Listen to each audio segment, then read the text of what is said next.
Get ready because this is not just another business story. No way. This is a saga. We're talking about the tale of a coffee shogun who clawed his way up from nothing, built a massive empire, watched it crumble, and then fought his way back from the absolute brink. This is the story of Howard Schultz. And you are not going to believe what we uncovered in this story. There's a secret, a single powerful moment that forged his entire destiny. Let's do this. All right, so every legend has an origin story, right? And our hero, our protagonist, well, his story doesn't start in some fancy boardroom. It starts in the fires of poverty. Okay, so picture this, the Canarsie housing projects in Brooklyn. We're not just talking a tough neighborhood. This was literally a municipal home for the poor. And this is where a young Howard Schultz learned his first and harshest lessons about how the world works. Then, when he was just 7 years old, bam, disaster strikes. His dad, a truck driver, slips on a sheet of ice, shatters his ankle, and gets fired. Right there on the spot. No health insurance, no workers' comp, nothing.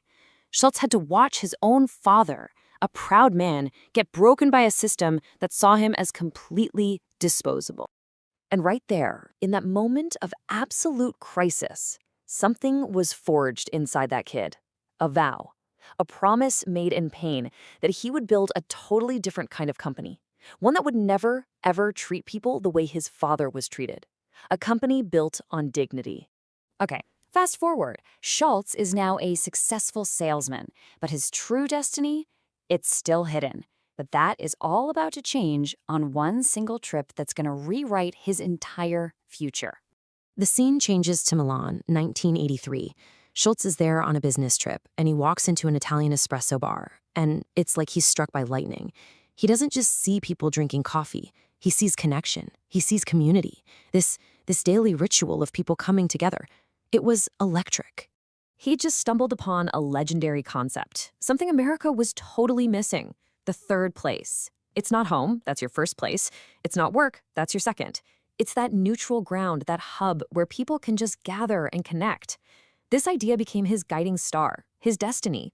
So he rushes back to his bosses at this little Seattle company called Starbucks, totally convinced he has the key to their future. And what do? They shoot him down. They just wanted to sell beans.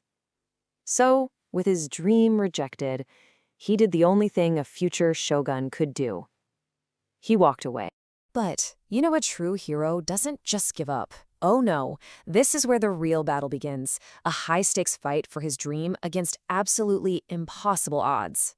So he starts his own coffee bar, Il Giornale, just to prove his idea works. And guess what? It's a huge hit. Then, in 1987, destiny comes knocking. The Starbucks founders, they want to sell. This was it. This was his chance to take over the very company that cast him out. Just one tiny little problem. The price tag on his dream was $3.8 million. An insane amount of money. And he basically had nothing. And just when he's scrambling, trying to pull the money together, betrayal. An investor from his own team goes behind his back and tries to snatch Starbucks right out from under him.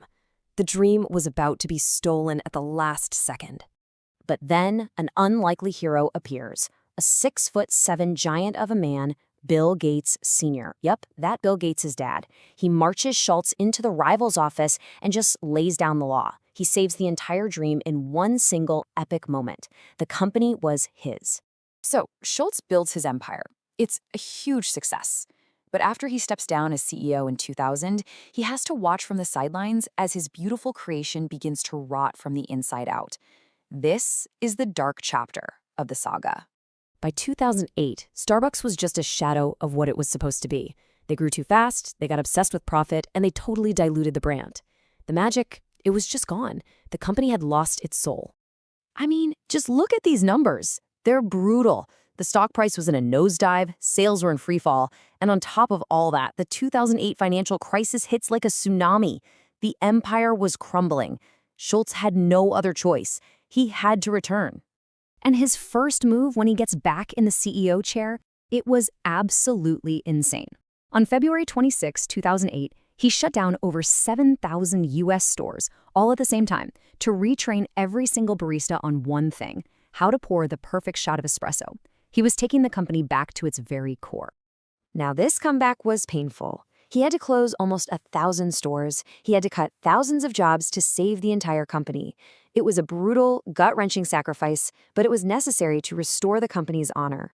And it's from the ashes of that crisis that the final chapter begins. This is the ultimate triumph. This is the lasting legacy of the coffee shogun. Just look at that number. Over 38,000 stores worldwide today.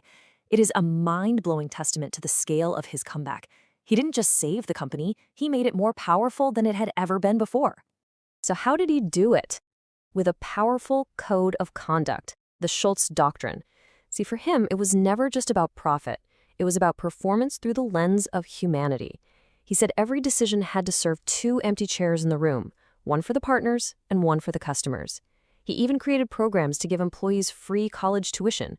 That vow he made as a little kid, he kept. And his mission today goes way beyond the boardroom. Through his family foundation, he's created these amazing initiatives to train thousands of military veterans for new careers and to provide opportunities for at-risk youth. His vow now extends to the whole community. So he's a warrior who fought for a dream, saved it from certain death, and literally changed our world one cup at a time. But here's the final question, the one we're all left with. In this age of isolation and digital everything, can the third place that he fought so hard for actually survive?